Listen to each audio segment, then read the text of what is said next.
Papa Dudo. Bibilhin ko to, deserve ko naman. Ito ang madalas kong linya sa tuwing nadadaan ako sa mall o napapatingin sa online shop sa cellphone ko. Deserve ko naman at pera ko naman. Self-love naman. Ito ang mga panggagaslight ko sa sarili ko para lamang hindi ako makonsensya na nakarami na ako ng bilis sa mga luho ko. Ako nga pala si Janet, 40 anyos. Isa ako sa mga magagastos na tao sa Pilipinas. Hindi po ako proud dito pero aminado ako at mahilig ako sa mga material na bagay. Iyon ang nagpapasaya kasi sa akin. Iyon ang naging drive ko para tapusin ang 8 oras na trabaho ko sa call center. Siguro nakadagdag sa drive ko ang laging pagpupuyat ko kaya naman hindi ko na napapansin na napaparami na ang paglustay ko ng pera sa mga material na bagay na iniisip kong magpapasaya naman sa akin. Lumaki kasi ako sa mahirap na pamilya, hindi na ibigay ng mga magulang ko lahat ng itinuro ko sa mall o Tiangge, Papa Dudo. Kaya naman tumodo ako ng bawi sa sarili ko noong nagkaroon ako ng trabaho sa call center. Mabuti na lang dahil matalino at madiskarte ako sa trabaho. Kaya naman mabilis akong na-promote, Papa Dudo. Sa madaling salita ay lumaki ang sahod ko. Nagkaroon tuloy ako ng panibagong dahilan para gumastos pa. Isang bagay na malakas na tinutulan ng live-in partner ko na si Rafi, Papa Dudo. Mas matanda lang siya ng 5 taon sa akin. May katagalan na ang relasyon namin. Komportable na nga siyang sabihin sa akin na hindi niya gusto ang pagiging malustay ko sa pera, Papa Dudo.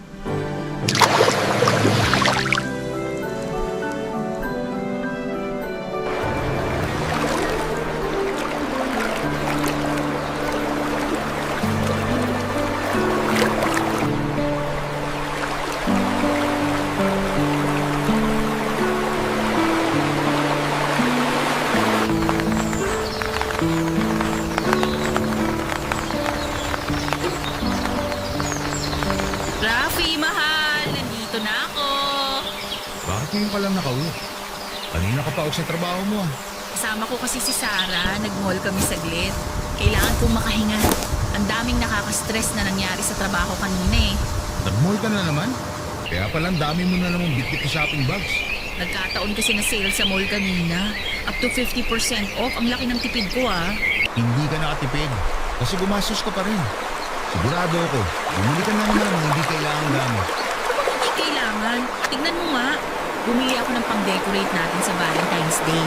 Magiging mapula ang bahay na to sa February 14. Hindi pa nga nagsisimula ang bare months. Pero ang utak mo pag Valentine's na. Naka-ready na rin ako for bare months, no? Heto nga't bumili na ako ng Christmas lights. Gumagana pa ang Christmas lights natin. Bakit bumili ka pa ulit? Hindi ko kasi gusto yung ilaw ng dati nating Christmas lights. Para kang nasa beer house. Hindi siya lang tignan. Magawa ka lang na rason para itama yung maling paggastos mo. Sapat na yung dahilan na 50% off para gumastos. Ang laking tipid nun ah. Mas tipid kung hindi ka na gumastos. Eh na-stress nga ako, di ba? Pwede naman magkape na lang o maglakad-lakad. Bakit kailangan pa bumili ng Christmas lights? Umiikot na lang tayo. Hayaan mo na, nabili ko na. Sa pera ko naman to. Lagi na lang yan ang sinasabi mo. Oo, alam ko pera mo yan. Pinagtrabahuan mo yan. Pero bilang partner mo, gusto ko iparealize sa'yo na hindi porket may pera ka gagastos ka na. Anong gusto mong gawin ko sa pera ko? Pang-display sa cabinet. Ibaon sa lupa para maging fertilizer ng kalachuchi.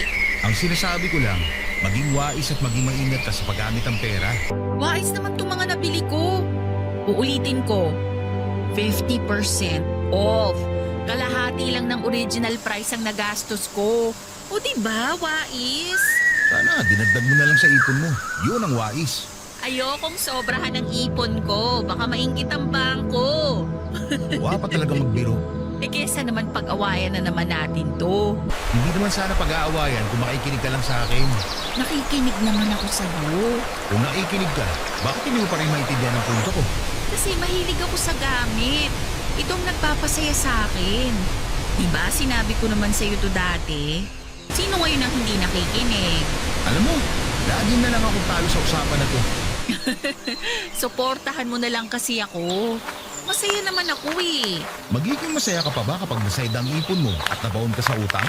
Hindi mangyayari sa akin yan. Alam ko kung paano i-handle ng tama ang pera ko. Kung marunong ka mag-handle ng pera mo, bakit kailangan mong bumili ng mga pulang kupido para sa Valentine's? Kasalanan ko ba kung gusto kong i-celebrate ang Valentine's?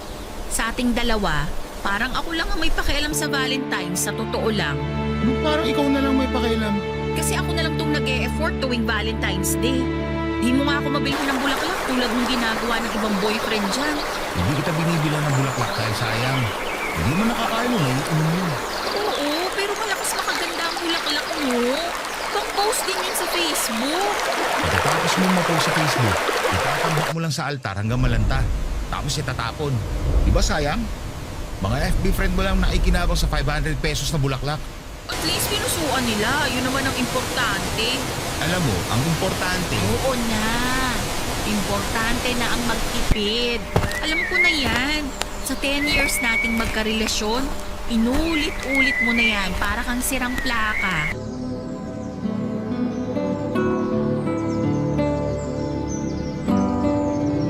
Papadudot na pabuntong hininga na lamang si Rafi sa huling mga sinabi ko. Alam kong ayaw din niya ng away at kahit may gusto pa siyang sabihin ay pinili na lamang niyang manahimik. Hindi naman na namin napalala ang away lalo na kung usapang pera. Konting argumento lang kami madalas pagkatapos ay susupuan na agad yon ni Rafi para hindi na lumalim pa. Mabilis lang din naman akong mag-let go ng tampo o galit ko, papadudot. Wala pang 2 oras ay bati na ulit kami. Kaya nga tumagal kami ng 10 taon na magkarelasyon. Kahit sabihin pang malaki ang pinagkaiba naming dalawa, lalo na pagdating sa pera, kung malustay ako ay mahigpit naman sa bawat sentimong nahahawakan itong si Rafi. Hindi siya basta-bastang gagastos kung alam niyang hindi naman niya mapapakinabangan ng matagal. Sa isang dekada naming pagsasama, ilang beses ko lang siyang nakitang bumili ng gamit niya. Sa pilitan pa. Ako pa madalas ang namimilit sa kanya na bumili ng bagong sapatos o tsinelas. Para mga ang bilis niyang makonsensya kapag naglalabas siya ng kahit piso sa bulsa niya. Puripot kasi ang nakalakhang pamilya nitong si Rafi. Kahit sabihin medyo nakakangat naman sila noon sa buhay, ay hindi pa rin sila naging malustay, papadudot. Nakuha marahil ni Rafi ang pagiging mahigpit sa pera sa kanyang mga magulang. Kaya hindi ko talaga maintindihan kung paano kami nagtagal sa relasyon. Mag-iba kasi kami ng values pagdating sa paghawak sa pera. Isang bagay na lagi kong sinasabi sa katrabaho ko, dating kaklase at best friend kong si Tara. Kaedad ko rin siya, papadudot. Kami lang ang nagkakaintindihan sa paggastos. Parehas kaming malustay. Parehas kami ng klase ng kinalakhang pamilya. Kaya hindi naging issue sa amin kung hindi marunong magtipid. Kasi deserve naman talaga namin ang lahat ng mga magagandang material na bagay na pinagkait sa amin noong kabataan namin. Minsan nga ay napag-usapan muli namin yon habang nakabreak sa trabaho.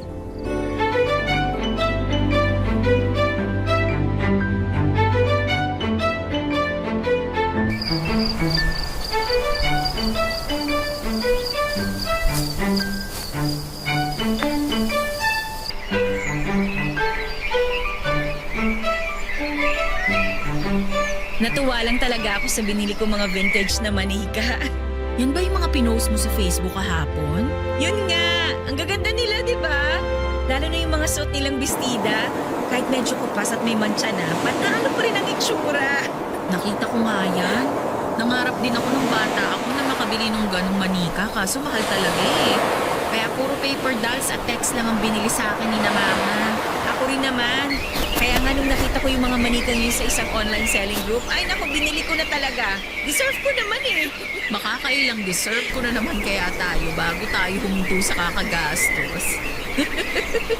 Nagagalit na si Rafi eh. Ay naku, hayaan mo siya magalit. Hindi mo naman ginagastos ang pera niya eh. Pinagpuyatan mo ang bawat sentimo na pumapasok sa debit card mo, no? Deserve mo naman. Yan na ata ang motto ko hanggang maging senior citizen na ako. Oo, yun bang tipong uugod-ugod ka na tapos mag-hoard ka ng mga maintenance mo? Branded na maintenance ha? Tapos sa dulo, sasabihin mong, deserve ko naman. Nakuha mo! Pero alam mo, naisip kong huminto na rin muna sa kakagastos. Ang laki na rin kasi nung nabawas sa ipon ko dahil sa mga mapanuksong sale na yan. Ay, naku, dapat lang! Gumamit ka na kasi ng credit card para hindi isang bagsakan yung labas mo ng pera. Kapagalitan ako ni Rafi niyan. Demonyo raw ang credit card eh. Eh di, mag-list mo muna bago mo gamitin. Hindi kaya ako mabaon sa utang pag gumamit ako ng credit card? Hindi yan! Ako nga oh! 3 na ang credit cards ko ngayon. Hindi naman ako nabaon sa utang. Basta marunong ka lang mag-manage. Sure ka ba? Magastos ako pero alanganin talaga ako sa credit card. Ano ka ba? Basta umutang ka lang nung alam mong mababayaran mo sa due date. Tsaka pwede namang hatiin ang bayad mo sa loob ng 1 buwan. Hindi mabigat. Tsaka magkakaroon ka pa ng points o rewards kapag lagi mong ginagamit yung credit card mo. Eh di may dagdag pang shopping ka pa, di ba? Para kang recruiter ng credit card na nakikita natin sa mall ha. Detalyado talaga ang pangungumbinsi mo sa akin. Eh kasi naman malaki talaga yung naitulong sa akin ng credit cards eh. Para makuha ko yung mga pangarap kong gamit. May gusto pa naman akong bilhin na luxury bag para magamit ko sa annual conference natin. Para hindi na ako minamata ng mga head natin na ang sasyala ng bag at sapatos. O di ba? May dagdag na rason ka na para gumamit ng credit card. Suportahan kita dyan. Para may kasama ako nagsuswipe pag gagastos. Baka naman hindi ako ma-approve kapag nag-apply ako. Ano ka ba? Mabilis lang magpa-approve ng credit card dito sa Pinas. Pakita mo lang na magastos ka, matutuwa sila sa'yo. Baka kasi ma-decline ako lalo't first time ko. Hindi nga, maniwala ka. Baka wala pang 1 linggo eh, nasa gate nyo na yung credit card mo. Mabilis ka lang ma-approve, lalo na't malaking pangalan kong kumpanya natin. Tsaka mataas na ang posisyon mo eh. Pag hindi ka na-approve, may karapatan ka magtampo. Sige na, mag-a-apply na ako. Turuan mo ako kung paano. Huwag mo ko susumbo kay Rafi na ako naghikayat sa'yo ha. Baka yan friend na ako nun sa Facebook. Naku, matagal ka na niyang in-unfollow sa Facebook. Naiirita siya sa mga pinupost mo tungkol sa pagsha-shopping mo. Pag nalaman pa niya na ako nangumbinsi sa'yo na mag-credit card ka, nako, baka ipakulam ako nun. Kukontrahin ko ang kulam niya sa'yo. May kita ko nagpapahid ng langis sa noo para mawala ang epekto ng kulam.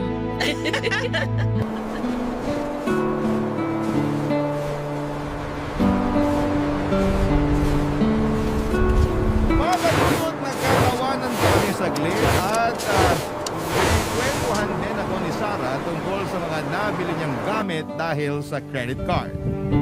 Pinacheck niya sa akin na maayos naman niyang na-manage ang pagbabayad sa mga utang niya. Nagamit rin daw niya ang credit card sa pag-grocery. Nasilaw ako lalo nung sinabi niyang malaki ang discount kapag bumili ng appliance gamit ang credit card. Bukod pa roon ay pwede bang gawing installment ng 36 months nang walang interest. Marami pa naman akong kailangang gamit sa bahay, papadulot. Gusto ko na noon na makabili ng air fryer, bagong microwave, bagong washing machine at bagong ref. Basta lahat ay bago. Naisip kong palitan na lahat ng mga appliance namin sa bahay dahil may katagalan na ang mga yon. Alam kong pahirapan na mapapayag si Rafi, pero alam kong wala na siyang magagawa kapag na-deliver na sa bahay namin ang mga bagong appliances.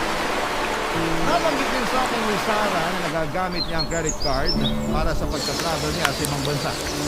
Mas tuloy ako nagmadali na mag-apply ng credit card, hindi lang sa isang bangko kundi 3. Ginaya ko si Sarah. Wala pang 2 linggo ay pinadala na sa akin ang na-approve na credit cards ko. Walang kasasayang puso ko noon. Naglaro na sa isipan ko ang mga mall na sa sample lang ko na credit cards. Na-imagine ko na ang pangarap kong luxury bag na katulad ng kay Heart Evangelista o kay Bea Alonso. Mairarampa ko na yon sa harapan ng mga mapangmata kong boss at ibang mga katrabaho. Natuwa ako. Marami na akong plano para sa credit card ko. Nilista ko na lahat ng yon sa diary ko. Doon ko nililista lahat ng mga pagkakagasusan ko. Dahil yon ang isang bagay na hindi pinapakialamanan ni Rafi. Papadudu. Barangay Love Stories. Barangay Love Stories. Tulad ng naging plano ay hindi ko na pinaalam kay Rafi ang tungkol sa credit cards ko. Alam kong magiging malaking kontra siya sa paggamit noon, Papadudot. Ayaw niya kasing umuutang at kilala ko si Rafi. Kahit 20 pesos ay hindi siya mangungutang. Ganon kataas ang pride niya. Sinikap kong itago ang credit cards ko sa kanya, Papadudot. Sinigurado ko na hindi niya makikita yon sa wallet ko. Napabili pa nga ako ng mamahaling wallet na pwedeng pagtaguan ng credit cards. Para sa tuwing binubuksan ko ang wallet ko kapag kasama si Rafi, ay hindi niya yon makikita. Papadudot, ayoko na rin kasing makarinig pa sa kanya ng sermon. Minsan, napapagod na rin ako sa paulit-ulit niyang talak tungkol sa paggastos ko. At para bang hindi niya naunawaan ang ginagawa ko, ang mga bagay na nagpapasaya lamang sa akin. Hindi ko nga siya kinontra sa tuwing may nagagawa siya na sa tingin ko, hindi naman dapat. Sana lang ay parehas ang trato niya sa akin, Papadudot. Lumipas ang ilang buwan at marami na akong nabiling gamit ang credit card ko. Marami akong ginawang palusot kay Rafi para hindi niya maisip na gumagamit na ako ng credit card. Madalas din ang mga pinamili kong gamit ay pinatatago ko muna pansamantala sa kapatid ko. Ginagamit ko na lamang ang mga yon kapag wala si Rafi. Ang hirap ng naging kalagayan ko. Pero kailangan kong ilihim yon sa kanya dahil paniguradong puputaktihin niya lamang ako ng sermon. Isang gabi magkaharap kami at nagkakape, wala kaming pasok kinabukasan dahil holiday. Kaya naisip naming magkwentuhan at magpuyat, Papadudot. Hindi ko na lamang namalaya na napunta na kami sa usapang credit card. Hindi ko rin alam kung paano kami napunta roon samantalang tungkol lang sa carrots ang pinag-uusapan namin. Ang bilis ng mga pangyayari.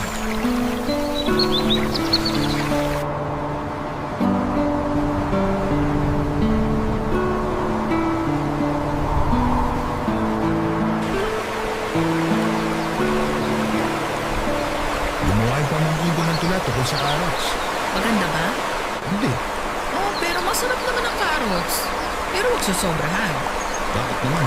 May nabasa ako na ang palaging pagkain ng carrots o kahit anong pagkain na mayaman sa carotene, pag sumobra ka, pwedeng maging orange, yellow daw ang balat mo. Check mo sa internet. Lahat naman kasi ng sobra, masama. Tama.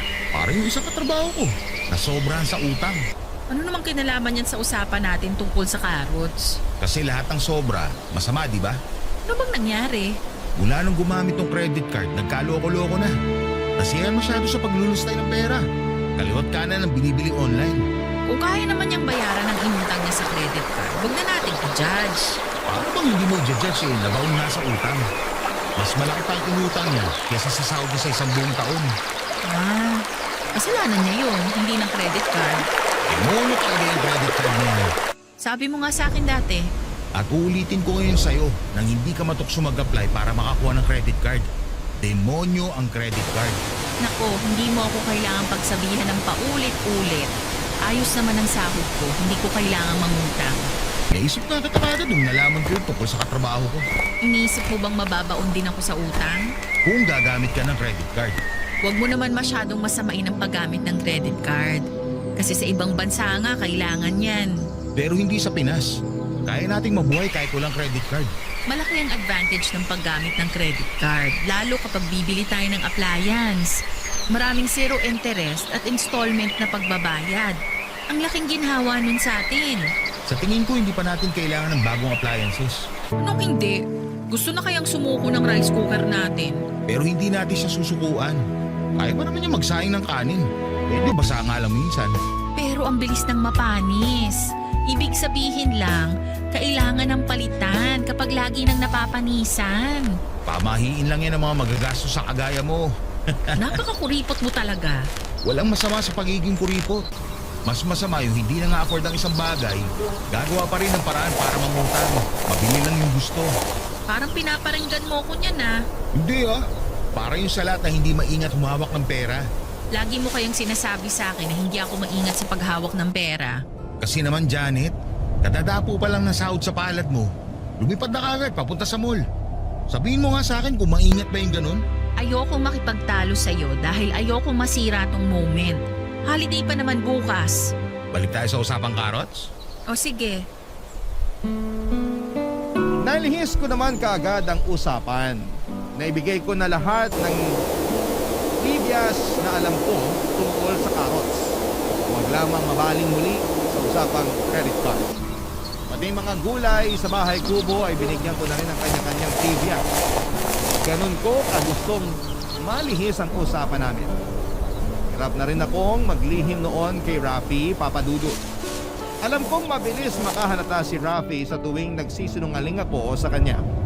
Sinubukan kong ibalik ni Rafi sa credit card ang usapan kasi hindi pa rin niya maintindihan kung bakit nalubog sa utang ang katrabaho niya nang dahil doon. Nagkunwari na lamang ako na inaantok na at inaya ko na siyang matulog at pumayag naman siya, Papa Dudut. Kaya lang ay hindi rin ako kaagad nakatulog noong nahiga na kami sa kama. Napaisip na rin ako sa mga sinabi ni Rafi. Ayaw ko namang umabot na mabaon ako sa utang pero base sa mga ginastos ko nung nakaraan ay posibleng mangyari yun kung hindi pa ako magpapakawa. Kaya lang ang hirap tumigil lalo na kapag nahawakan mo na ng personal ang mga gusto mong bagay. Yun ang mahirap ipaintindi kay Rafi. Magkaiba kasi kami ng hiling. Hindi talaga siya nasisilaw sa mga material na bagay. Ang tanging bisyo lamang niya noon ay ang makasama ako at magkape sa mumurahing coffee shop. Gustuhin ko mang ibida sa kanya ang saya na nararamdaman ko sa tuwing dumarating na. Ang mga in-order ko online ay hindi ko magawa ng mga panahong yon. Sa totoo lang ay nawala ang saya ko sa mga pinamili ko sa tuwing pinaparamdam sa akin ni Rafi na mali ang paggastos ko. Hindi ko tuloy ma-share sa kanya kung gaano ako kasaya sa mga yon. Kaya ang ending kay Sarah ko madalas na ibibida ang mga pinamimili ko. Dahil siya lang naman ang nakakaunawa sa sitwasyon ko, Papa Dudut.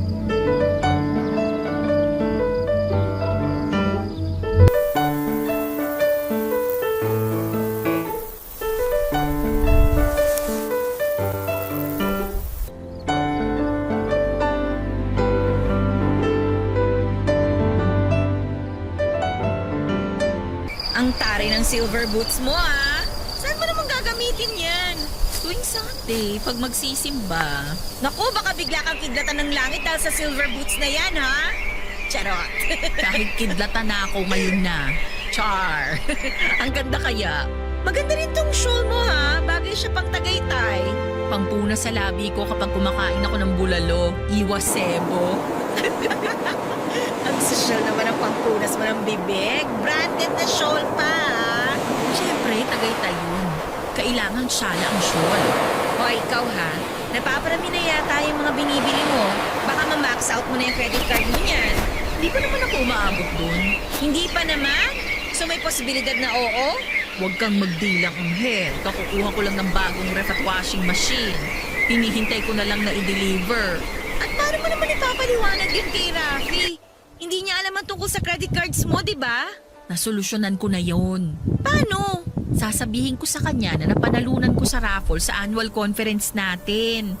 Sinakto ko na yung araw ng delivery 3 days after ng conference natin. Brainy ba? Ako na yun.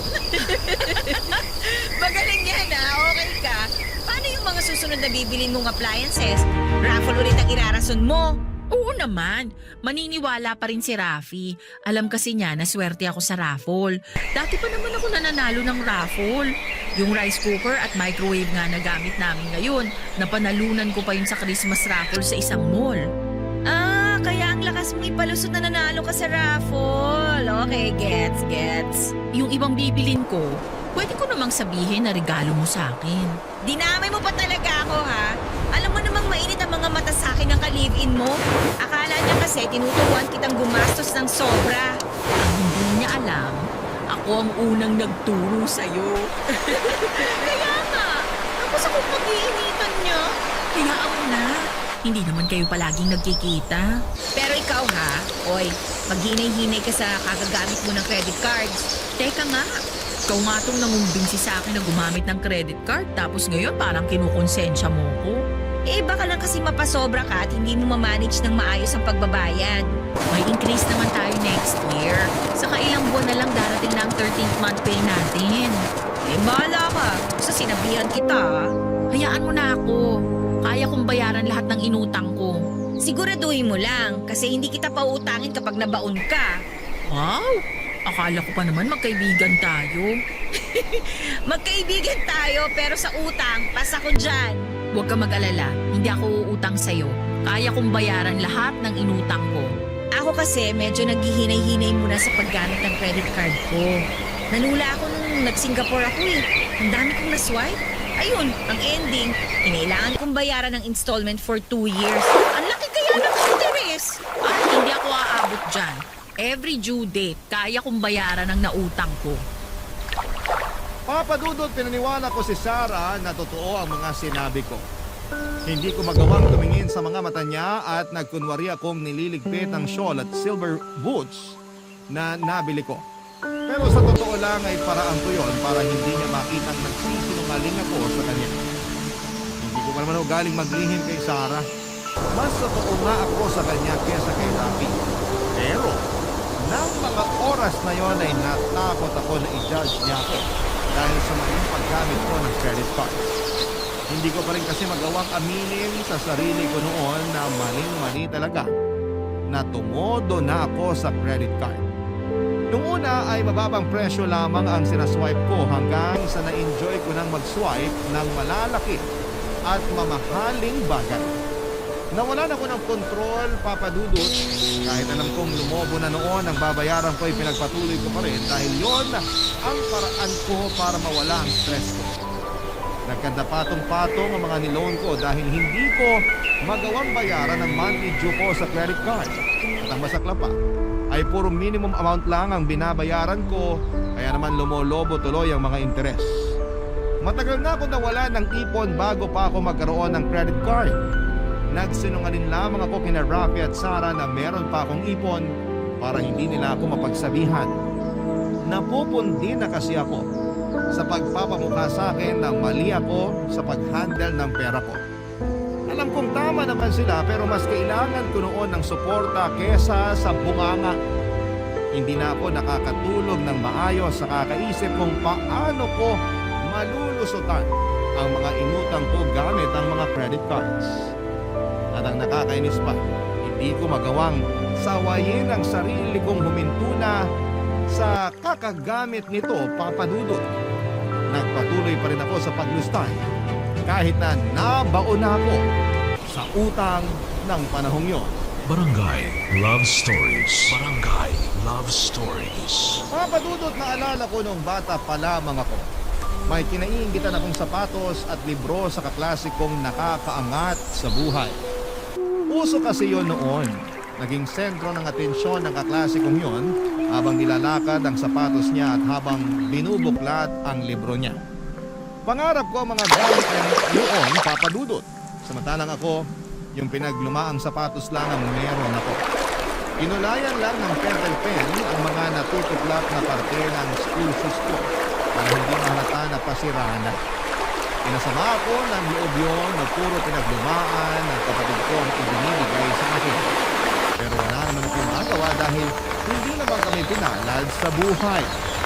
Sinubukan kong magpabili ng sapatos at libro na kagaya ng sa kaklase ko. Pero sinermonan ako ng nanay ko. Hindi raw siya umiire ng pera para umasta ako na pinanganak. Nagmula ako sa mayamang pamilya. Na noon ay hindi ko na sinubukang magpabili pa ng gamit. Pinagtitiisan ko na lamang ang mga napaglumaan ng kapatid ko. Pero pinangako ko sa sarili ko na balang araw kapag nakapagtapos at nakahanap ako ng trabaho ay bibilhin ko lahat ng gusto ko. Walang makakontra at makapigil sa akin. Kaya nagsumikap talaga ako para marating ko ang kinakalagyan ko, Papa Dudut. Kaya malaki ang pasasalamat ko sa sarili ko na natupad ko ang pangarap ko noong bata ko. Ang makamili ng mga pangarap kong gamit at hindi naaasa sa pinaglumaan ng iba. Kaya lang, habang nasa gitna ako ng pangarap na yun ay saka naman ako parang binagsak ng mabaon na ako sa utang dahil sa mga pinamili ko. Isang bagay na hindi ko talaga magawang aminin. Lagi na lang akong wala sa sarili kapag kaharap ko si Rafi. Lagi na lang ako nakatulala at malayo ang iniisip, Papa Dudut.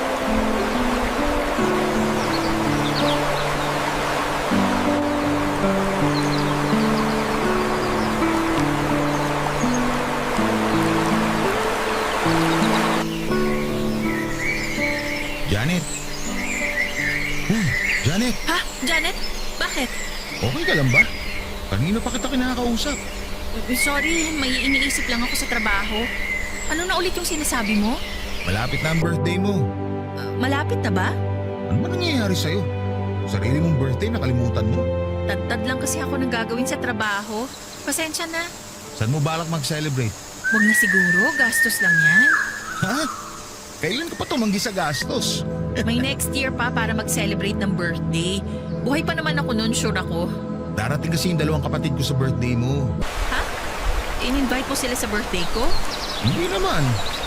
Naisip lang nila umuwi ng Pinas eh. Nagkataon na ang balik nila sa mismong birthday mo. O tapos? Gusto ko mag-celebrate tayo ng birthday mo. May mga na-check na akong birthday packages sa mga hotel. Kasama na rin yung mga kwarto natin. Kaya, edi ang laki ng gagastusin. Medyo, pero binigyan naman ako ng discount lalo na di peak season ng birthday mo. Kahit nabigyan ka ng discount, mahal pa rin yan. Ayaw mo bang mag-dinner na lang tayo dito sa bahay? O kaya mag-eat all you can restaurant? Ngayon mo pa naisip magtipid eh. Kailangan ko ang gumastos ka ngayon. Bakit? Alam mo naman yung dalawang kapatid ko. Lagi minamatay yung pagstay ko sa Pinas. Mas maganda raw kasi ang magiging buhay ko kung sumama ako sa kanila sa US. So may gusto kang patunayan sa kanila. At ako ang gagamitin mo para maitawid yung plano mo. Medyo. Pero syempre, priority natin na ikasasaya mo sa birthday mo.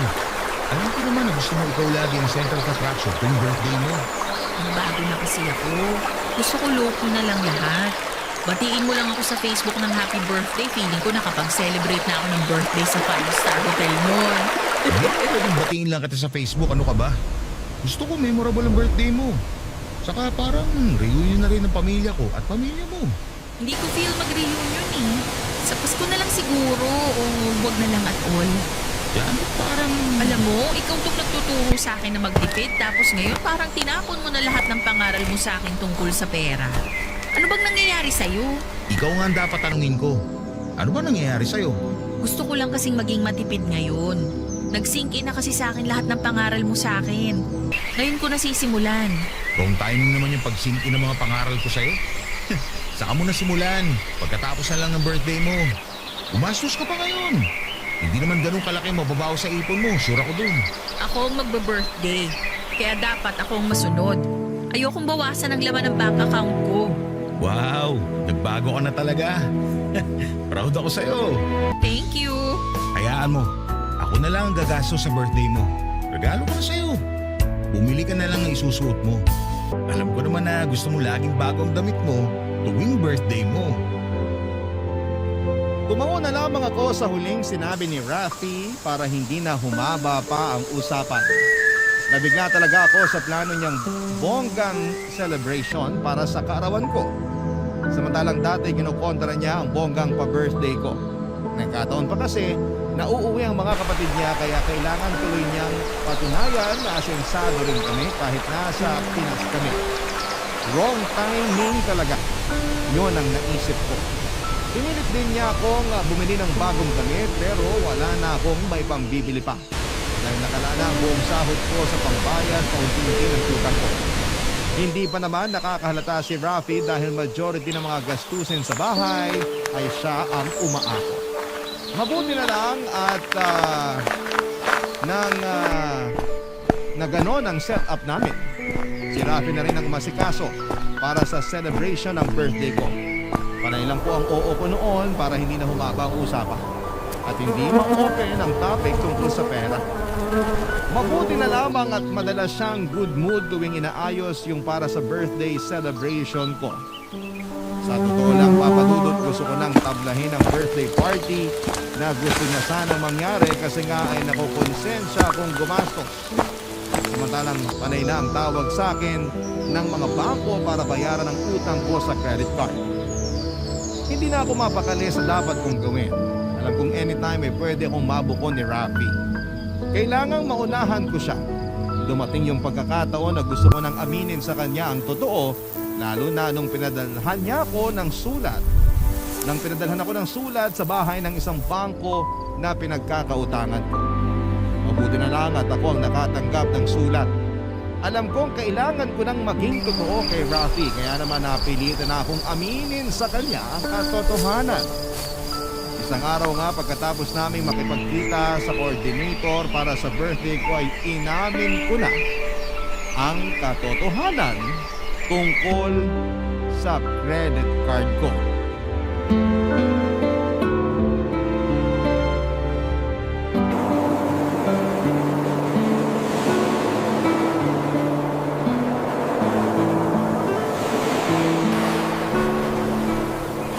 Pero maayos naman yung coordinator natin, no? Oo, kaso ang pagastos ng idea niya, hindi nakakatuwa sa bulsa. Feeling ko nga magkakasundo kayo eh. Joke ba yon? Sorry, hindi nakakatawa. Bakit ba ang sensitive mo? Dati man, aminado ka magastos ka. Nagbabago kasi ang tao. Wrong timing ka talaga magbago. Bakit ba ayaw mo akong seryosohin? Hindi ko kasi alam kung ano nangyayari sa'yo. Eh, dapat ba tayong pag-usapan ng seryoso? Meron. Dapat ba akong kabahan dyan? Siguro. Sabihin mo na sa akin bago pa dumating in-order kong kape. Ayoko nervyusin masyado. Tama ka. Saan? Sa pagiging magastos ko, Ha? Paano tama ako? nabauna ako sa utang. Ano? May 3 akong credit cards. 3? Lahat yon, max out ko na. Patong-patong yung mga utang ko. Hindi ko pa rin nababayaran kasi puro minimum lang ang binabayaran ko kada due date. Ang dami ko na ring loan. Bakit ngayon mo yung sinabi to? Kasi nahihiya ako. Di ba pinagsabihan na kita tungkol dyan? Demonyo ang credit card. Kaya mas lalo akong nahihiya na sabihin sa'yo eh. Baka pwede pang ibalik lahat ng mga nabili mo. Kahit kalahati na lang ng bayad yung ibalik sa'yo. Ano? Pwede kaya yun? Hindi pwede. Ibenta natin yung washing machine at ref na nakuha mo sa raffle. Hindi naman natin kailangan yun. Pangbawas lang. Magagalit ka ba kung sasabihin kong hindi ko naman yun napanalunan sa raffle? Binili ko yun gamit yung isang credit card ko kasi naka 0 interest. Tapos installment pa. Bakit ba ang hilig mo kagatin yung mga 0% interest na yan? Saka ano naman ngayon kung installment? Hindi mo ba naisip na gusto ka lang nila maakit na gumastos? Ngayon alam ko na. Pambihira. Pinagyabang ko pa sa mga kakilala ko na mabango ang palad mo. Kasi lagi kang nananalo sa raffle. Tapos ngayon malalaman ko hindi pala totoo. Gusto ko lang naman ng bagong ref at washing machine. Ano ba problema mo sa dating ref at washing machine natin? Gumagana pa rin naman yung mga yun ah. Lumalamig pa rin naman yung mga laman ng ref na yun. At nakakapaglaban ng maayos yung dating washing machine natin. Kasi gusto ko ng bago. Pero gusto mo ba magbayad para sa mga bago? Hindi. Ay! O anong plano mo? Hindi ko rin alam. Kinukulit na kasi ako ng mga collection agency para bayaran yung mga utang ko. Malamang yan ang gagawin nila. Huwag mo naman sana akong pagalitan ngayon. Kailangan ko ng pangunawa mo. Gusto kitang unawain pero naiinis ako sa'yo ngayon. Naiinis din naman ako sa sarili ko ngayon eh. Ay, okay lang ba sa'yo na hindi na mag-celebrate ang birthday mo? Nung nakaraan ko pa naman sinasabi na wag na, nakukonsensya na kasi ako. Ako na magbabayad ng utang mo sa credit card. Gagamitin ko na lang yung budget ko sana para sa birthday celebration mo. Yun na lang regalo ko sa'yo. Gagawin mo yun? Sa isang kondisyon, Sige, kahit ano. gupitin mo sa harapan ko yung mga credit card mo. At ipangako mo sa akin na hindi ka na uutang ulit. Tumango ako ng ilang ulit sa mga sinabing kondisyon ni Rafi Papadudut. Nagmadali akong kinuha ang gunting at ang 3 credit cards ko. Inupit ko mga yon sa harapan niya. Madilim pa rin ang aura ni Rafi noon dahil mukhang pinoproseso pa lamang niya mga nangyayari. Naman ako pero nilakap ko siya para magsalamat sa pag-ako niya sa utang ko. Nagpasalamat din ako sa pangunawa niya. Tinulungan niya akong ayusin ang mga nautang ko. Marami akong gamit na pinagpasyahan ko ng ibenta. Binawi ko na rin ang lumang ref at washing machine sa kapatid ko para mabenta na namin ang bagong ref at washing machine. Si Rafi ang umasikaso noon, lahat para sa akin. Mabuti na lang at magaling sa pagbabudget si Rafi. Tinulungan din niya ako ng tamang sasabihin sa bangko kapag humarap na ako para ayusin lahat ng niloan ko. Hindi naging sapat ang perang nailabas ni Rafi para mabayaran ang mga inutang ko. Pending din kasi ang mga pinagbentahan ko sa mga nabili kong gamit. Kaya naman napilitan si Rafi na lapitan ang mga kapatid niya para umutang. Pinaliwanag niya ang mga nangyari at tinanggap ni Rafi lahat ng pangaral ng mga kapatid niya sa kanya. Mas lalo akong nakaramdam ng hiya sa mga nangyari. Napakabuti ng ka-live-in partner ko. Nilunok niya ang pride niya para maisalba ako sa mga pagkakautang ko. Hindi niya pinaramdam sa akin na nagbago ang tingin at pagmamahal niya. Kasi kahit wala kaming pera ay nagawa pa rin niyang itawin ang birthday ko. Nakapag-celebrate pa rin kami kahit konti lang ang handa at konti lang ang imbitado. Naging masaya ako, Papa Dudut. Naging payapa ang puso ko. Hindi naman pala kailangan gumastos ng malaki para lamang maging masaya. Tama nga sila.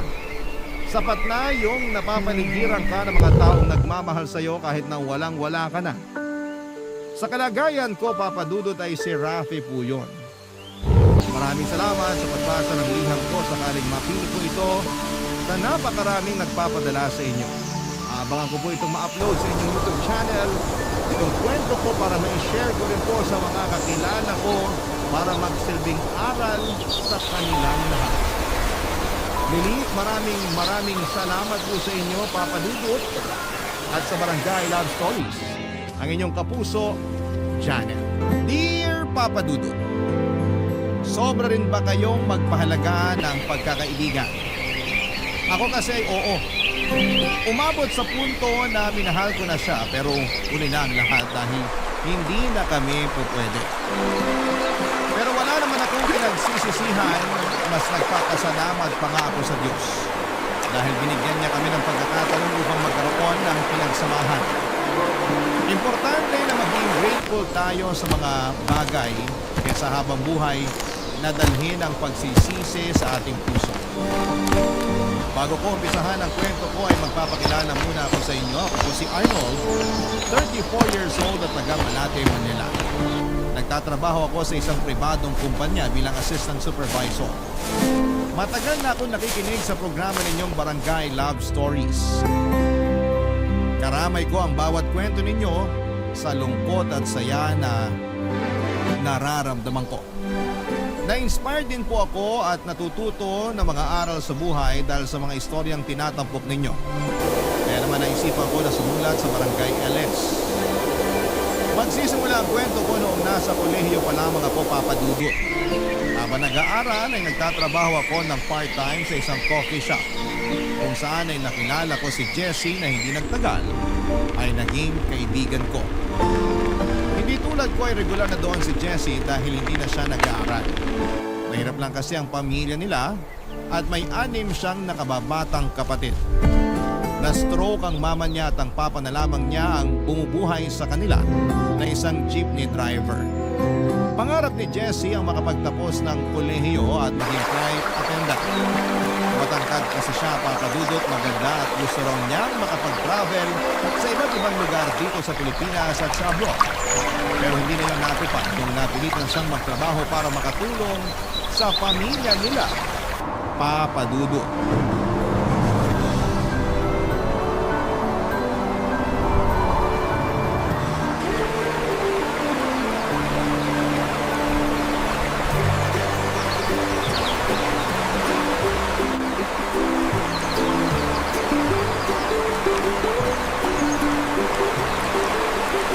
Tumayin na yun ah. Kanina pa walang customer. Dapat ganitong oras, dagsana mga tao. Ganun talaga. Di lahat ng araw mabenta tayo. Meron talaga yung ganito, walang katao-tao. Wala na ngang katao-tao, pati boses mo, wala rin kabuhay-buhay. Malungkot kasi ako. May nangyari ba? Meron. Ayoko nga sana mag-duty pero di naman pwede. Pwede kang magkwento sa akin. Para kahit paano, gumaan naman yung loob mo. Ay, di niyo na kasi ako kinakausap eh. Ha? Sino? Sino po ba? Eh di yung kinukwento ko sa'yo nung nakaraan. Yung lalaki na nakilala ko sa clan. Yun ba? Akala ko, di na kayo nag-uusap nun. Sabi mo pa nga, nakakatamad siyang kausapin, di ba? Oo, noong una. Pero mali pala ako. Buti na lang nireplyan ko pa rin yung text niya. Binigyan ko ng chance na makilala siya ng husto. Pero sabi mo, hindi ka na niya kinakausap, di ba? Oo. Kailan pa? Nagsimula nung isang araw tapos hanggang ngayon. Tinadtad ko na nga siya ng text eh. Sinubukan ko ring tawagan pero cannot be reached naman. Di ko naman alam kung anong rason kasi okay naman kami tuwing nag-uusap kami. Yung totoo, in love na nga ata ako sa kanya eh. Patay tayo dyan. Baka naman naramdaman niyang in love ka na sa kanya, kaya di na siya nagparamdam. Ganun ba yun? Minsan, oo. Siya kaya yung una nagsabi sa akin na gusto niya ako. Tapos sabi ko, di pa ako ready ulit makipagrelasyon kasi nga kakabreak ko pa lang si ex-boyfriend ko.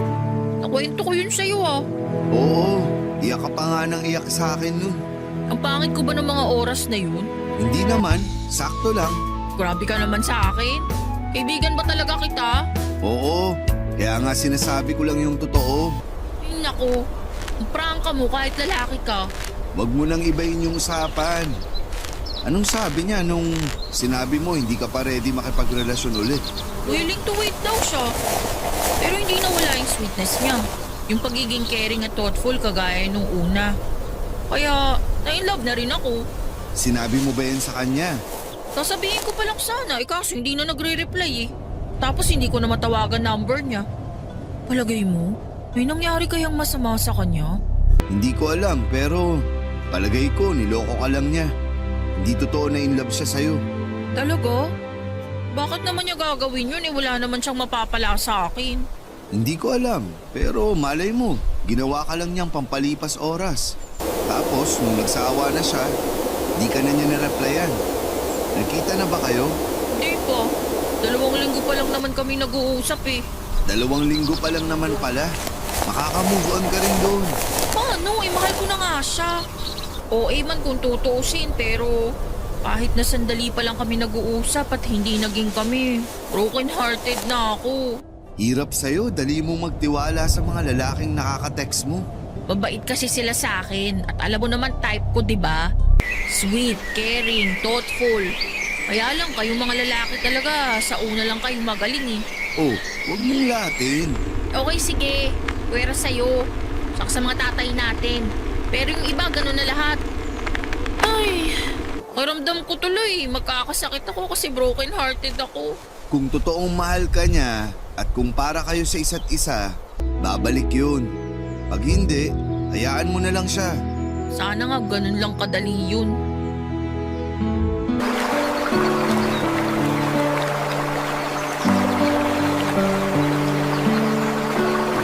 Papadudod, hindi pa rin napigilan ni Jessie ang maiyak habang patuloy na nagkikwento kung gaano siya nasaktan sa pang-ghost ko sa kanya ng ka-text niya.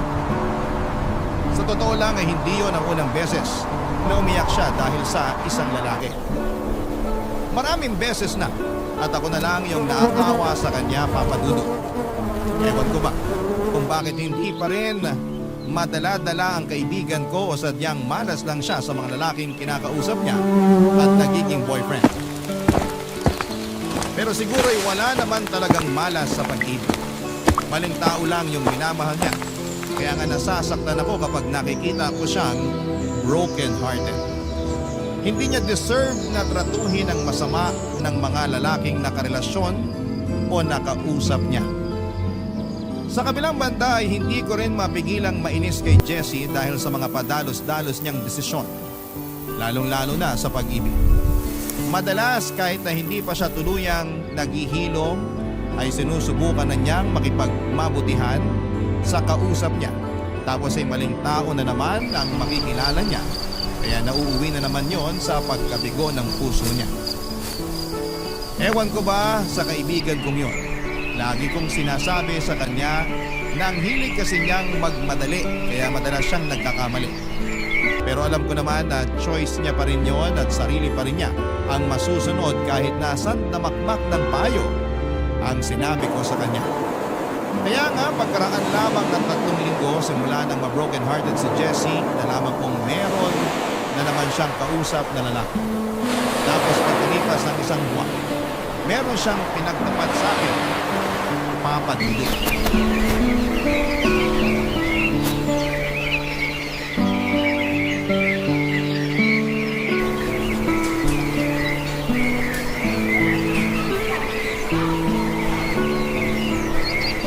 Sorry kung dinala kita dito sa fast food ha. Maliit lang kasi bahay namin, tas magulo pa mga kapatid ko. Ayos na rito, at least may mauupuan tayo. Okay lang. Sorry din kasi nagpunta ako sa inyo ng biglaan. Ilang araw ka na rin di pumapasok. Tapos hindi ka rin daw nagre-reply sa text ng manager natin. Kaya pinapunta na niya ako sa inyo. Oo nga eh. Nababasa ko naman mga text nyo, pero wala lang akong lakas para mag-reply. May sakit ka ba? Wala. Mukha kang matamlay. Gusto mo, hatid na kita sa inyo? Huwag muna. Dito na muna tayo. Ano bang nangyayari sa'yo? Nag-aalala na tuloy ako. May sasabihin ako pero huwag kang magugulat ha. Depende sa sasabihin mo. Ano ba yun? Buntis ako. Ano? Kaya hindi ako nakakapasok sa trabaho kasi naduduwal ako. Lalo sa umaga. Tapos nahihilo rin ako. Feeling ko di ko kakayanin mag-duty. Kaso di ko naman masabi sa manager natin. Natatakot tuloy ako na baka tanggalin na lang niya ako eh. Kaya nga niya ako pinapunta para alamin yung kondisyon mo. Saka di naman yun basta-basta nagtatanggal. Mabait yun. Sana nga. Sana di niya ako tanggalin. Ay, natatakot kasi ako. Hindi ko alam kung paano sasabihin tong kondisyon ko. Sa totoo lang, ikaw pa lang nakakaalam eh. Kahit sa pamilya ko, hindi ko pa sinasabi kasi paano na lang kung magalit sila sa akin. Lalo na si tatay. Sa pagkakakilala ko sa tatay mo, di naman siya ganung tao. Mainahon siya, mabait, saka masipag na padre de pamilya. Oo, pero baka madismaya siya sa akin.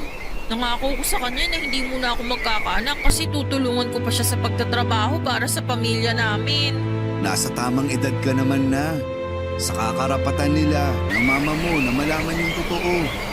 Sa una, nakakatakot. Pero hindi mo naman maitatago ng matagal yung pagbubuntis mo. Mabuti mong gawin, sabihin mo sa tatay ng baby mo na kausapin mga magulang mo. Humingi kayo ng sorry kung nadismayan nyo man sila. Tapos, mangako kayo na itataguyod nyo yung anak nyo.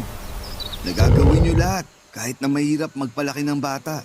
Sana nga ganun lang kadali yun. Kaso, problema ko yung tatay ng anak ko. Nung nalaman ko kasing buntis ako, sinabi ko sa kanya. Pero tinanggi niya na siya raw ang ama. Sira ulo ba siya? Uy, huwag ka namang sumigaw. Tingnan mo, pinagtitinginan na tayo.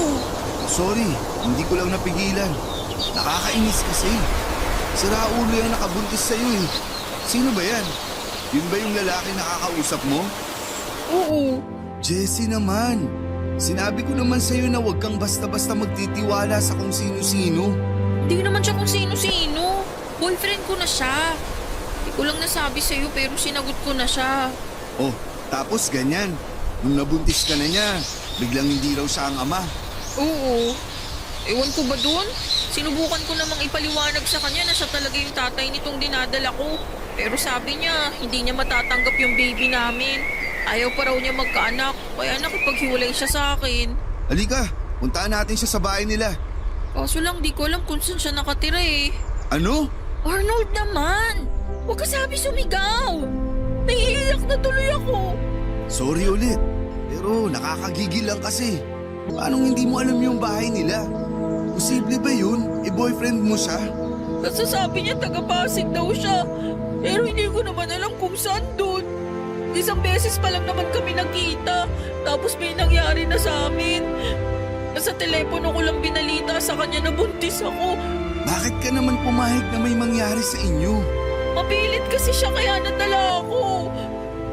Alam ko naman na kasalanan ko rin kasi nagtiwala ako sa kanya. Akala ko kasi mahal niya ako. Pero tama ka nga. Sinaulo siya. Ngayon sinira niya yung buhay ko. Hindi ko talaga alam ang gagawin ko, Arnold. Tulungan mo naman ako. Papa Dudut, galit na galit ako sa tatay ng anak ni Jessie nang malamang kong tinakbuhan nito ang responsibilidad sa kanyang mag-ina. Pero inis na inis din ako kay Jessie dahil hindi na siya natuto sa mga nakaraan niyang pagkabigo sa pag-ibig. Sa kabilang banda ay nanaig pa rin ang awa ko sa kaibigan ko na umiyak na naman siya sa akin dahil sa mga nangyayari. Para siyang walang kakampi ng mga panahon niyo. At ako na lamang ang matatakbuhan niya, Papa Dudut. Kaya nga pinili ko na lamang na kumalma at namayan siya. Niluhan ko rin siya ng mga dapat niyang gawin tulad ng pagsasabi ng kondisyon niya sa kanyang pamilya. Sa huli, nakumbinsi ko rin si Jessie na magsabi sa tatay niya. Mabuti na lang dahil hindi naman nangyari yung kinakatakutan niyang negatibong pagtanggap ng pamilya niya sa pagbubuntis niya. Kaya naman nakahinga kami ng maluwag. Panatag na rin ako na meron siyang malakas na support system para ipagpatuloy ang kanyang pagbubuntis. Bago pa lang may panganak ni Jessie ang baby niya ay lagi na niyang sinasabi na kukunin niya kung ninong Papa Dudut. Hindi na ako tumanggi pa. Naalala ko pa ang excitement ko sa pagdating ng inaanak ko. Ang magiging baby ni Jessie, Papa Dudut. Barangay Love Stories. Barangay Love Stories.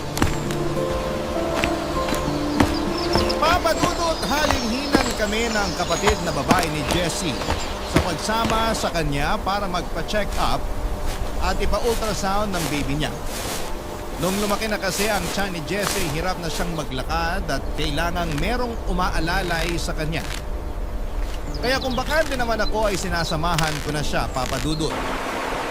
Nagtrabaho pa rin si Jessie sa coffee shop hanggang sa sumapit ang kabuhanan niya.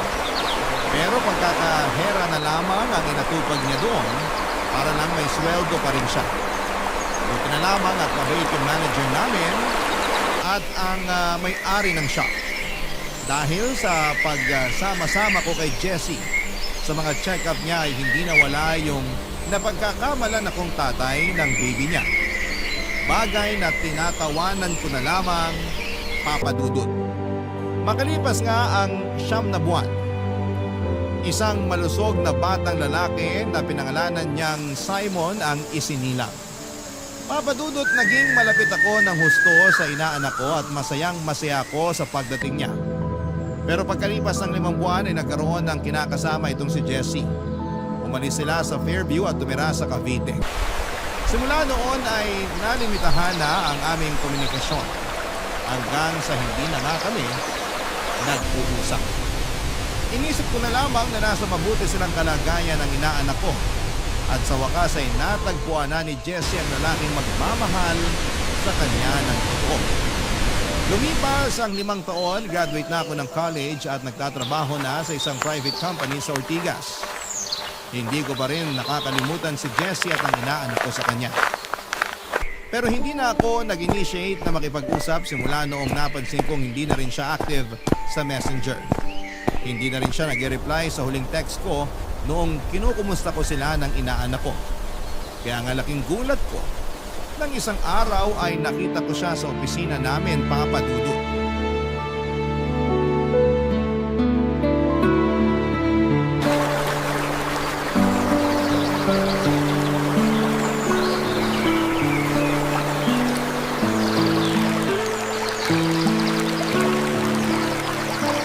Good morning, sir. Kukolektahin ko lang po yung basura dito sa cubicle nyo. Jessie? Hala, Arnold! Ako nga. Long time no see! Dito ka na pala nagtatrabaho? Oo. Ikaw din? Oo, kakatanggap lang sa akin nung nakaraan. Tapos kakaumpisa ko lang ngayon. Maglilinis sana ako nitong office nyo kaso nagulat ako kasi may tao na agad. Ang aga mo ah. Oo. Lagi akong maagang pumapasok eh. Pero mas nagulat ako kasi may naglilinis na. Yung dati kasi naming janitress, mas late pa sa pinaka-late naming kasamaan kung pumasok. Kaya siguro hiring kayo. Kumusta ka na? Okay lang naman. Ikaw, kumusta? Okay lang din. Busy lang sa work. Unang trabaho mo to mula nang graduate ka? Oo, Nakakamiss yung coffee shop na pinagtatrabahuhan natin noon. Ay, teka. Huwag kang magagalit pero matanong ko lang. Malaki sweldo mo rito? okay naman. Napapractice ko yung pinag-aralan ko. At masaya naman ako sa ginagawa ko. Ikaw, di ba taga Cavite ka na? Ang layo nitong Ortigas ha. Ay, wala na kami sa Cavite. Lumipat na kami dyan sa Mandaluyong. Sa may 9 de Pebrero. Kasama ko yung inaanak mo. Talaga? Kailan pa kayo lumipat? Ito lang, 1 buwan ang nakakalipas. Nasaan yung kinakasama mo? Sumakabilang buhay na. Seryoso? Biro lang. Nakipaghiwalay na ako. Nambubugbog yung hayop na yun. Sinasaktan niya kami ng anak ko. Kaya sabi ko, ayoko na. Tinakasan ko na yung kumag na yun. Napakawalang iya ng lalaking yun. Buti na lang talaga nakaalis na kayo sa poder niya. Ay, sinabi mo pa. Ewan ko ba? Ang tanga ko rin eh. Kasi pinaabot ko pa talaga ng ilang taon bago ko natauhan. Kung hindi pa kami umalis ng anak ko, naku, baka patay na kami ngayon. Grabing pananakit niya sa akin. Lalo na pag lasing siya o tuwing natatalo sa sabong. Lagi niya rin akong sinasabihan ng malandi at may kinakalantaring ibang lalaki. Kahit siya naman tong harap-harapan ko mang babae. Minsan nga dinadala niya pa yung babae sa inuupahan namin. Pero yung mas kinagagalit ko, yung pananakit niya sa anak ko. Sana pinapulis mo. Dapat sa hayop na yun makulong. Tinatakot niya kasi ako na pag ginawa ko yun, may kalalagyan daw kami ng anak ko. Pero okay na yun, nakatakas naman na kami sa kanya eh.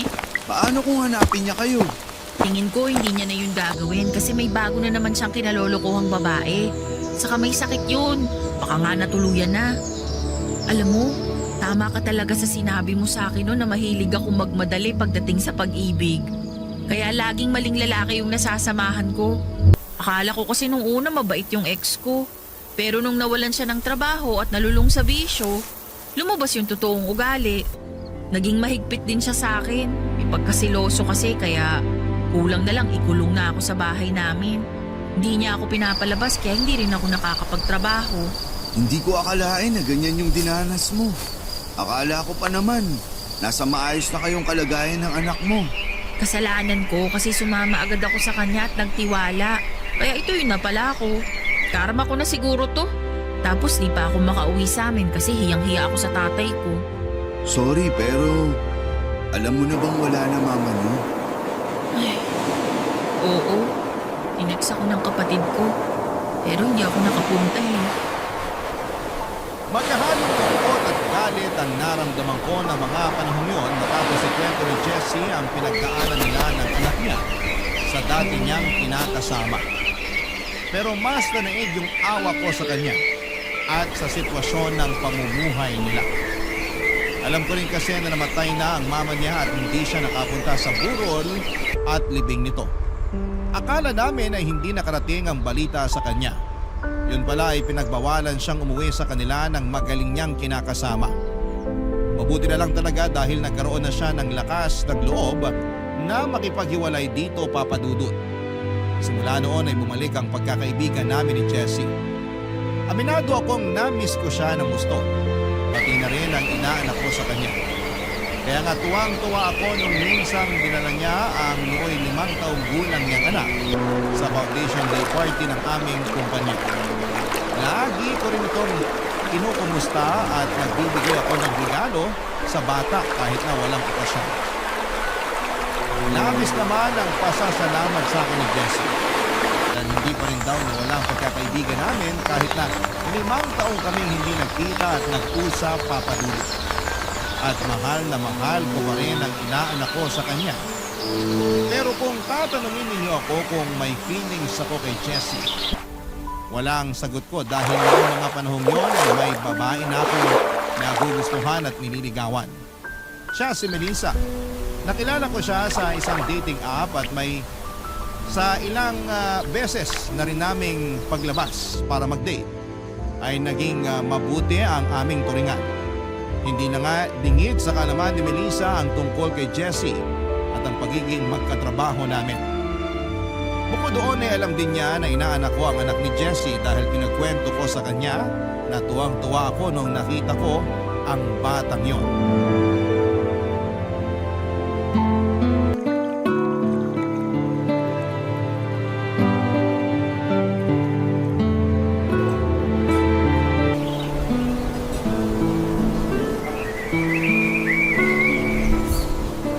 Ganda naman itong restaurant na pinagdalhan mo sa akin. Mukhang sosyal. Recommended ng office mate ko. Masarap daw pagkain dito kahit mahal. Pero baka wala akong pambayad ha. I mean, may pera naman ako rito pero baka kulangin. Dami pa naman nating in order. Ano ka ba? Huwag mo nang isipin yun. Sagot ko to. Sure ka? Sure na sure ka? Oo nga, sure na sure ako. Kung ganun, pwede pa ba akong magdagdag ng order? Ha? Akala ko yun na lahat ng order mo. Libre mo naman eh. Kaya gusto ko sana magdagdag. May nakita kasi akong dessert sa menu. Mukhang masarap. Gusto ko sanang tikman. Okay, sure. Pero pagdating na lang ng una nating order, since dessert naman yun. Kumuha ka rin. Alam nga ako lang ang kumain. Hindi kasi ako mahilig sa dessert. Naku, dapat subukan mo pa rin. Kasi ngayon lang naman tayo nakapunta rito. Kaya dapat, orderin mo na yung mga bestseller nila. Okay, pero ano bang meron sa mga dessert? Marami. Plano kong orderin tong triple chocolate cake. Ikaw, subukan mo tong tiramisu, tapos patikim ako ha. Sige, Naku, excited na ako. Nasa na nga pala tayo sa pinag-uusapan natin? Doon sa dinala ni Jessie yung anak niya sa foundation day ng company nyo? oo. Ang laki na nga nung inaanak ko. Sobrang bibo at gwapo. Nung huling beses kasi na nakita ko yun eh, nasa 5 buwan pa lang. Tapos ngayon, 5 taon na. Grabe, ang bilis ng panahon. Alam mo, nagsiselos na tuloy ako. Nagsiselos ka saan? Diyan kina Jessie, tsaka sa anak niya. Bakit ka naman magsiselos sa kanila? Kasi ang saya-saya mo pag kinakwento sila. Nagniningning pa nga yung mga mata mo, oh. Ano bang sinasabi mo? Normal na masaya ako kasi matagal na simula nang huli kaming nagkita ni Jessie. Namiss mo siya? Ano? Sagutin mo na lang. Namiss mo siya? Oo, pero Ay naku, naiinis na ako. Elisa naman. Hindi mo kailangan mainis kasi kaibigan ko lang si Jessie. Sus! Diyan naman nagsisimula lahat eh. Sa kaibigan. Tapos malalaman ko na lang na nagkakamabutihan na kayo. Hindi mangyayari yun dahil ikaw ang mahal ko. Ikaw nga ang nililigawan ko, di ba? Oo, pero paano kung ma-develop ka dyan kay Jessie? Hindi mo pwedeng sabihin hindi kasi magkatrabaho kayo at araw-araw kayo nakikita. Tapos tuwang-tuwa ka pa sa anak niya. Pag nangyari yun, paano na lang ako? Ay, ilang beses ko bang dapat sabihin na hindi mangyayari yun? Wala akong feelings kay Jessie. Kung meron, sana noon pa lang niligawan ko na siya, di ba? Tagal-tagal na naming magkaibigan. Pero di sumagi sa isip ko na magkagusto sa kanya. Sa bagay, may punto ka nga ron. Kaya huwag ka nang mag-alala. Wala kang kaagaw sa akin. Kasi ikaw lang ang mahal ko. Sige, naniniwala na ako. Pero magre-request sana ako. Ano yun? Huwag ka masyadong lapit ng lapit sa Jessie na yun. Kasi kung ikaw walang feeling sa kanya, paano kung siya meron na pala? Mamaya nagkakagusto na siya sa'yo tapos agawin ka pa niya sa akin. Ako, hindi ko yung mapapayagan. Lagot talaga siya sa akin. Melissa naman. Seryoso ba yan?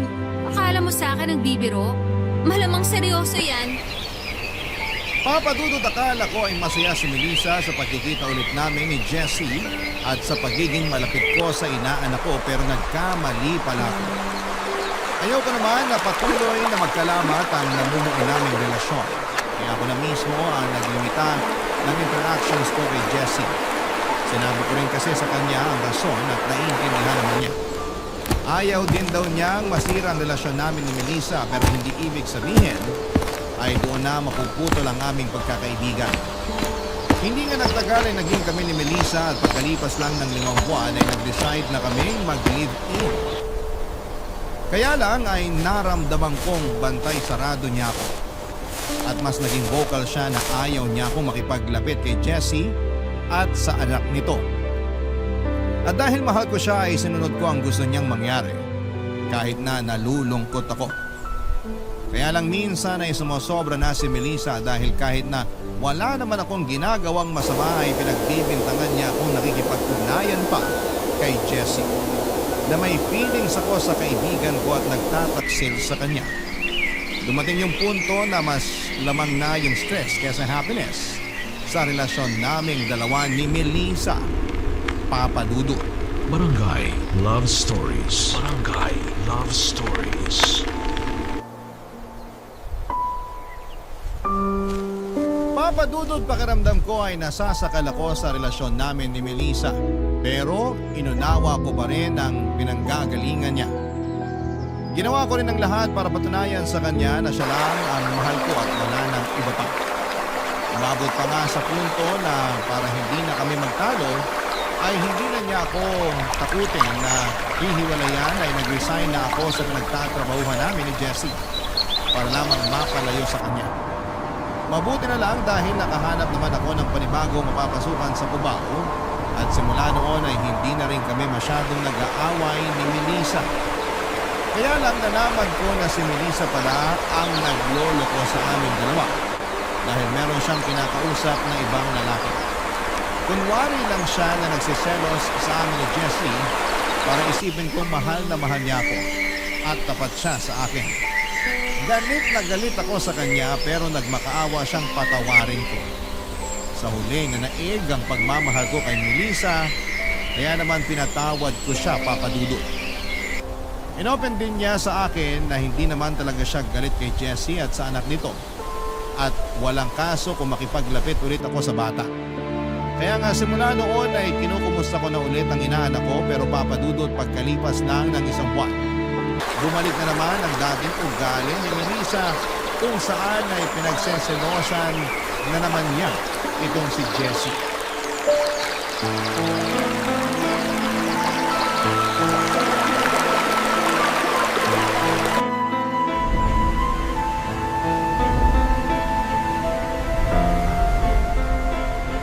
Melissa, anong gagawin mo dyan? Kanino itong mga regalo na to? Ano? Huwag mo kung ano-anuhin. Kanino sabi itong mga regalo? Sa inaanak ko yan. Eh, itong isa kay Jessie Tono. Oo, sa kanya nga. Gamit lang yun sa bahay. Birthday niya kasi nung nakaraang linggo. Tapos laruan naman para sa anak niya. Eh narinig ko lang kasi na gusto ng Wala bata. akong pakaalam. Bigay ka ng bigay ng regalo sa mag-inong yun. Nakakairita na, ha? Ano bang problema mo? Eh inaanak ko naman yun sa kakaibigan ko si Jessie. Birthday din niya nung nakaraan. Masama bang regaluhan siya? Oo, masama. Siguro, iniisip mo na naman na may feelings ako kay Jessie, no? At bakit? Masama bang isipin ko yun? Lalo na ngayon na nagkakausap ulit kayo? Nagkakausap kami, pero hindi naman madalas. Kinukumusta ko lang yung inaanak ko. Yun lang yun. Maniwala sa'yo. Baka niloloko mo na ako, ha? Ayusin mo lang talaga. Hindi ako ang manluloko sa ating dalawa rito. Anong sinabi mo? Ulitin mo nga yung sinabi mo? I'm sorry, okay? Oh, sorry ka dyan. Akala ko ba napatawad mo na ako sa ginawa ko sa'yo? Eh bakit ngayon inuungkot mo pa yung nakaraan? Masisisi mo ba ako kung hanggang ngayon di pa rin mawala sa akin yung ginawa mo? Baka nakakalimutan mo. Niloko mo ako. Oo, pinatawad na kita. Kasi mahal kita. Pero wag mo naman akong madaling mag-move on sa kasalanan mo. Tapos ngayon, pinapalabas mo na naman na niloloko kita. Alam mong hindi ko yan magagawa sa'yo. Eh bakit kasi puro ka na lang Jessie? Pesting Jessie na yan. Bakit pa kasi siya bumalik sa buhay mo at kasama pa talaga yung anak niya? Sana hindi na lang sila nakalis doon sa poder ng dati niyang kinakasama para hindi na kayo nagkita ulit. Naririnig mo ba yung sinasabi mo? Masamang tao yung dating kinakasama ni Jessie. Tapos, gusto mong sana, di na lang sila nakaalis doon ng inaanak ko? Kasi inaagaw ka niya sa akin, lalo na yung inaanak mo. Walang nangaagaw sa akin, Melissa. Imahinasyon mo lang yan. Alam mo, sumusobra ka na eh. Hindi na ako natutuwa sa'yo at sa mga pinagsasabi mong yan. Di ka naman ganyan dati ah. Anong nangyari sa'yo? Hindi ko alam. Basta ang gusto ko, layuan mo yung mag-inang yan. Nilayuan ko na sila para sa'yo. Pero sabi mo, ayos lang na kumustahin ko yung inaanak ko. Tapos biglang ganyan? Nasisiraan ka na yata ng ulo. Sira-ulo na kung sira-ulo. Basta gusto ko, layuan mo sila. Itong mga regalo na to dapat hindi na makarating sa kanila eh. Anong gagawin mo sa mga yan? Ano pa nga ba? Hindi sisirain ko. Melissa, tigilan mo yan. Ikaw ang tumigil! Yan! Dapat sa mga to inaapakan para magdurog at hindi na mapakinabangan. Papadudod para sa akin ay hindi na makatwiran si Melissa dahil sa kanya naman mismo galing ang permiso na makipag-communicate ulit ako sa inaanak ko at kay Jessie. Tapos malalaman ko na may tinatago pala siyang hinanakit sa mag-ina. Hindi na yon tama dahil wala pa siyang konsensya. Paano niya nagawang magsalita ng ganon samantalang wala naman silang ginagawang masama sa kanya, Papadudod? Para sa akin ay hindi yun patas. Lalo na hindi naman madali ang pinagdadaanan ni na Jessie. Hindi nga nagtagal ay nagkaayos din naman kami ni Melissa pero naramdaman kong tumamlay na ang relasyon namin. Sa totoo lang ay parang hindi naman kami naging okay simula nang nalaman kong may iba siyang naging lalaki. At nung mahuli ko ulit na nakikipag-usap siya rito ay hindi na ako nagdalawang isip na makipaghiwalay na sa kanya. Pero bago umalis sa apartment ko si Melissa, ininsulto niya ako at sinabihan na nagawa lang niya yon kasi cheater daw ako. Alam ko sa sarili kong wala akong ginagawang mali at masama sa relasyon namin, pero hindi ko pa rin mapigilang sisihin ang sarili ko kung bakit hindi tumagal ang pagsasama namin. Buti na lang at to the rescue ang kaibigan kong si Jessie para ako naman ang damayan at payuhan niya ng mga panahong yon, Papadudod.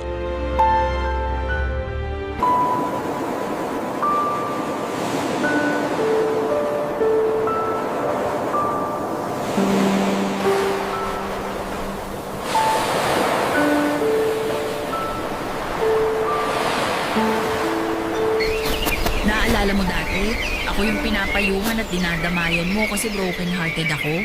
Ngayon, nagkapalit na tayo ng sitwasyon. Kaya nga eh. Buti na lang nandyan ka. Kasi wala naman akong mga kaibigan bukod sa'yo. Maliit na bagay lang naman to. Pero nalulungkot talaga ako sa nangyari sa inyo ni Melissa. Akala ko kasi okay na nung hindi na tayo masyadong nag-uusap. Akala ko rin. Pero matagal na pala talagang sira ang relasyon namin. Simula pa lang nung unang beses siyang nagloko. Naiintindihan ko naman siya kung bakit galit siya sa amin ng anak ko. Gusto lang niyang protektahan yung relasyon ninyo. Pero mali pa rin yung nagloko siya tapos ibalik niya sa'yo yung ginawa niya. Wala ka namang kasalanan dito. Kaya wag mong isipin yan. Siya nga yung may kasalanan sa inyo kasi pinag-isipan ka niya ng masama, pati na rin yung anak mo. Saka sinunod ko naman yung gusto niya. Nag-resign ako sa pinagtatrabahuan natin at nilimitahan ko yung pakikipag-usap sa'yo. Siyempre, mahal ko siya at gusto kong bigyan siya ng assurance sa relasyon namin. Pero siya naman pala tong may iba. Salamat nga siya, pinatawad mo pa siya at binigyan ng second chance. Napatunayan ko tuloy na iba talaga magmahal ang isang Arnold. Ikaw din naman. Hindi lang isa o dalawang beses mo pinatawad yung mga lalaking nakarelasyon mo. Kahit na nung una pa lang, sinabihan na kita na makipaghiwalay na. Nasanay na lang ako at hinayaan ka kasi pag napagod ka, ikaw na lang din kusang bibitaw. Oo, ganyan nga yung nangyari dun sa dati kong kinakasama. Napagod na lang ako't natakot para sa kaligtasan namin ng anak ko. Pero gagarin kasi ako. Masyadong bigay todo pagdating sa pag-ibig. Akala mo mauubusan ng lalaki. Kaya kahit sino na lang papatulan ko. Kahit na hindi ko pa lubusang nakikilala. Ayan tuloy, laging broken-hearted ang lola mo. Buti na lang talaga nakilala kita. May karamay ako tagapakinig sa drama ng buhay ko. Baka yan talaga papel ko sa buhay mo. Yung maging tagapakinig mo. Ay, alam mo, makaka-move on ka rin. Sa una masakit. Alam ko yan kasi pinagdaanan ko. Pero makakausad ka rin. Tapos di mo na mararamdaman yung sakit na yan. Pwede kang maghanap ng panibagong babaeng mamahalin mo. Makakatulong yun. Pero wag mo kong gagayahin na kung sino-sino na lang. Dapat kilalanin mo para siya na talaga yung the one para sa'yo. Naks naman. Salamat sa payo mo. Ayoko lang makita kang nasasaktan at nalulungkot ng ganyan kasi hindi mo yun deserve. Ang bait-bait mong tao at grabing magmahal. Kaya naman sana, makakilala ka na ng babaeng mabait din at mamahalin ka ng totoo. Yung di ka lolokohin katulad ng ginawa sa'yo nung Melissa na yun. Sa ngayon, di mo na maghahanap. Pero di ko naman isasarap puso ko. Bahala na. Welcome sa pagiging single! Ay, talaga naman. May pag-welcome pa. Pero thank you. Enjoyin mo yan! Hala, ayos ka lang ba? Oo. Nangati lang yung lalamunan ko. Sorry. Oh, ito tubig. Inom ka muna. Salamat. Hindi na ako naniniwala na ayos ka lang. Ang sama ng tunog ng ubo mo. Wala to. Huwag kang mag-alala. Mabuti pa kumain na tayo. Gutom na yung dinosaur sa tiyan ko.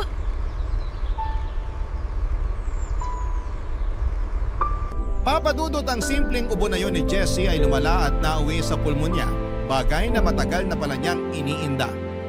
Nalaman ko na lamang yon ng isang araw ay tumawag sa akin ang may-ari ng inuupahan nilang apartment habang natataranta. Kasabay noon ay binalita niya sa akin na sinugod nila si Jessie sa ospital dahil ilang araw na pala itong nilalagnat pero hindi nagsasabi sa kanila. Kabado ako pagpunta sa ospital na kinakaroonan niya pero hindi ko akalain na maaabutan ko siyang nire-revive, Papa Dudut. Sobrang bilis ng mga pangyayari. Pumanaw si Jessie ng araw na yon at wala akong nagawa para iligtas ang kaibigan ko. Naisip ko na mga oras na yon na kung mas naging mausisa lang sana ako sa sakit niya at pinilit siyang magpatingin sa doktor ay baka naagapan pa namin. Hindi na sana yon lumala pa at di sana ay hindi siya nawala. Iyak ako ng iyak kasi iniwan na ako ni Jessie. Iniwan na ako ng kaibigan ko. Pero ang mas kinakalungkot ko ay naulila niya ang anak niya. Hindi ko na po i-detalye ang mga sumunod na nangyari pero ako ang naging punong abala sa pagpapaalam na nangyari sa pamilya niya, pag-aasikaso ng burol hanggang sa maintid namin si Jessie sa huling hantungan. Ang sakit-sakit lalo na hindi ko naipagpapad kay Jessie na may nararamdaman ako sa kanya. Sana pala ay mas maaga kong na-realize para nasabi ko kaagad sa kanya ang lahat. Bagaman hindi ako sigurado kung magugustuhan niya ako ng higit pa sa isang kaibigan. Gusto ko pa rin sanang sumuga. Pero hindi pa nagsisimula ang laban ay talo na ako. Sa kasalukuyan ay ako na ang tumatayong guardian ng inaanak ko matapos namin magkasundo ng tatay ni Jessie na ampunin ko na ang bata. Pumayag naman sila basta dadalaw pa rin daw kami sa kanila para makilala sila ng bata. Pinapangako ko kay Jessie noon na alagaan at mamahalin ko ang anak niya. Hindi lang bilang isang ninong, kundi bilang isang ama. Maraming salamat po Papa Dudut sakaling mapili po ninyong i-area ang storya ng buhay ko at sana kapulutan po ito ng aral at inspirasyon ng mga kabarangay natin. God bless po sa Barangay Love Stories at sa Barangay LS 97.1. Ang inyong forever kapuso at kabarangay, Arnold.